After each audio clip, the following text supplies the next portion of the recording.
On today's Apple Daily, Apple One bundle information found in Android Apple Music code.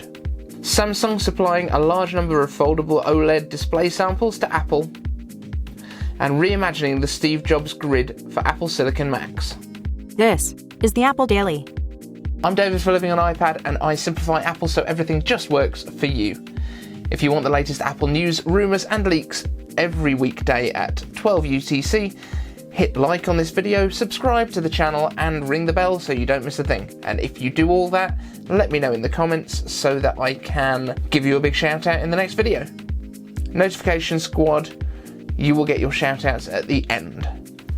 Apple One information found in Android Apple Music code. So here we go, this is basically the first kind of confirmation that we're getting on the bundle deal that we've been talking about for Apple's services, Apple One.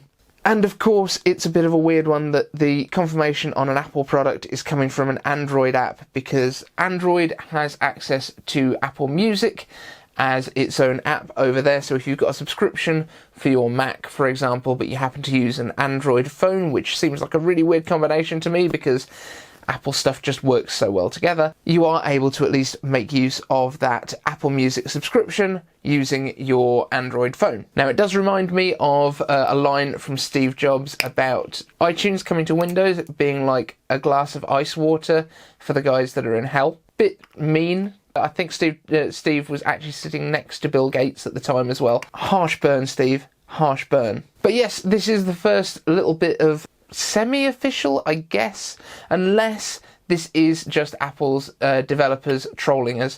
But there we go, first kind of confirmation of Apple One. Will it be next Tuesday at the September 15th event? Quite possibly, but who knows until we get there. Samsung is supplying a large amount of foldable OLED screen samples to Apple. Now, it seems that Samsung is the king of making OLED displays, including the foldable ones, although I think LG might be doing some as well. New supply chain rumours that Apple has purchased a decent quantity of these sample displays from Samsung, so I would not expect anything to be coming out this year at any rate. But potentially in 2021 or 2022, we could start to see foldable devices coming through from Apple. I don't know how I feel about this. The products that we've seen so far in that foldable space are, what's the word, ropey. They're not good. They seem kind of rudimentary. They seem like, let's be honest, the first Samsung Fold, Galaxy Fold that was released, and I say released, it was sent out to about, I think, 20 tech reviewers, and within 24 hours 50% of them were broken in some fairly catastrophic way. It was not a small number, it was not the odd one, it was literally 50% of the 20 units that were sent out were either inoperable or damaged beyond repair. Now, the Samsung Galaxy Fold 2 5G, or whatever it's called, which is, you know, a super catchy name, not that Apple is much better at the moment with the iPhone 12 Pro Max on its way. It looks like it is very similar.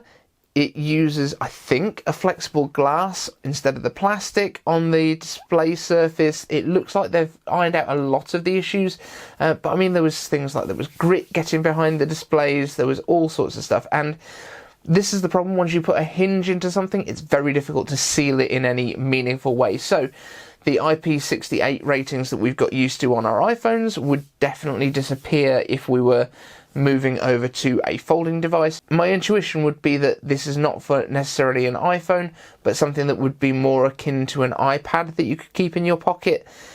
At that point, though, I don't really understand. Number one, I'm not that bothered about getting folding devices. I don't think they actually solve any problems at this point. They give you a slightly larger display, which then not much of the software at the minute supports. However, obviously Apple would be a lot better along those lines. Apple's product engineering and industrial design is superior in most cases to the Android guys.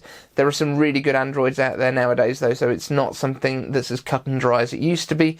But I feel like if Apple was going to do it, they would innovate kind of hard and make the version that actually works, as opposed to kind of, these feel a lot more like beta versions. But then this is the first generation Apple Watch as well, and it was not really a product that was as finished as it should have been before it was released. I think that was more on the chip side than the physical hardware, because let's be honest, this is still running 6 years on almost. But what do you guys think? Are you excited for a folding Apple device? I can't be excited until I see it, because the others that I've seen so far have been pretty horrendous. I can't imagine Apple releasing something that is going to have kind of folds starting to appear in the screen, creases. It's not the elegant Apple that we are used to. So, fingers crossed that it'd be good. Reimagining the Steve Jobs grid for Apple Silicon Macs. So you may or may not have seen this grid that Steve, when he returned to Apple in the late 90s, created to simplify the product lines. They had at the time around about 15 different products, 15 different lines of products, which included things like the Newtons, as well as their Optima and God knows what kind of different Macs that they had knocking around at the time. Steve came back in, he eliminated a lot of the product lines that were around at the time and cut it down to 4, and he created this kind of grid matrix that was quite iconic at the time. Across the top, consumer and pro, and then down the side, notebook and desktop. The consumer notebook was the iBook, desktop was the first iMac, Pro notebook was the PowerBook, Pro desktop was the Power Mac, PowerBook, Power Mac, iBook, iMac.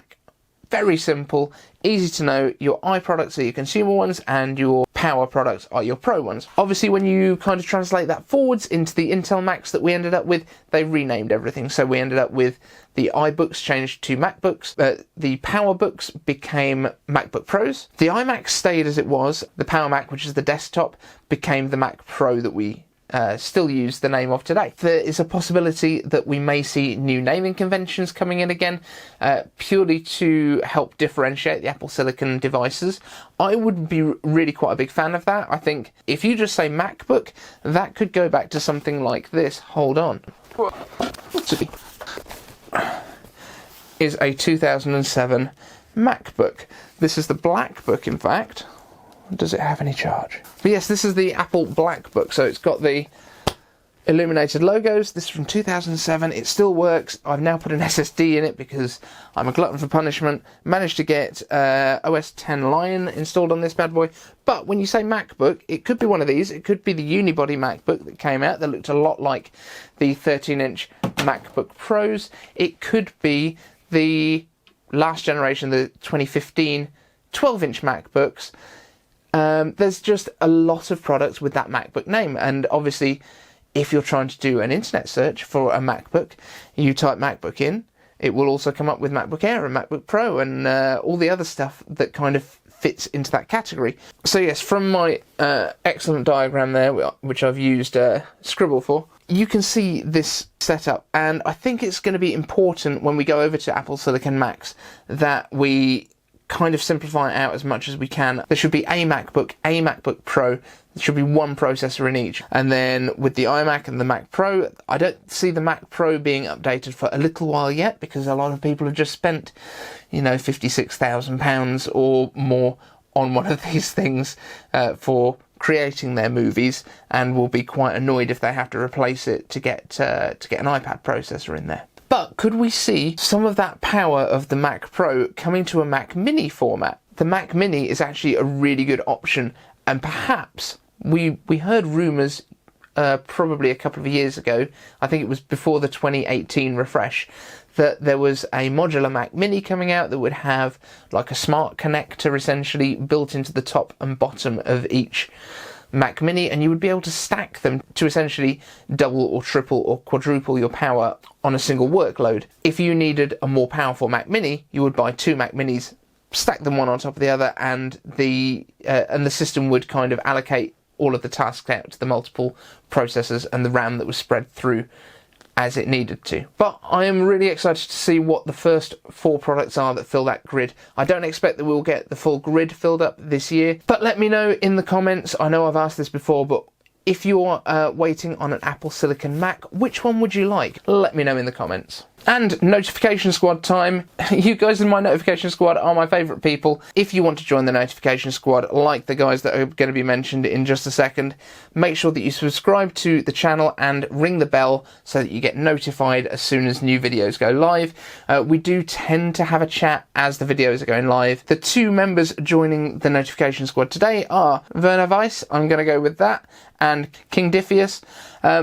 You guys on YouTube, you have crazy names. I do try my best to get them right, and I apologise if I butcher them. If I've butchered your name on one of these Notification Squad videos, do find me on Twitter. It's Living on iPad on Twitter, and you can send me a video message where you actually tell me how your name is supposed to be said. And if you do correct me, I will correct it, and I will give you another shout out on the next video. For now though guys, thank you so much for watching. We will be back on Monday morning. There might be some stuff over the weekend. Sometimes I make stuff, sometimes I don't. It depends how crazy my weekend gets. But thank you so much for watching, and I will see you in the next one. Wait, before I go, you may have noticed in this video we didn't have music all the way through it. I've had a few comments in the comment section down there where people have been saying that they hate the music, it's too thumpy, it's too loud. I've tried to bring it down a bit, but in this video, because we started off doing these videos quite quick and snappy, I think it worked as a background as if it was kind of like a news channel. However, we've started to go a little bit more in depth. Some of these videos are getting a lot longer, so I'm not sure if it works anymore. I would love to know, do you like the music in the background or not throughout the video? Or do you like it just at the beginning and the end? Or do you hate the music completely and you would like me to just stand here in silence for you a little bit more? Let me know in the comments, and we'll see if I pay attention. I'll try to. I will try. I promise.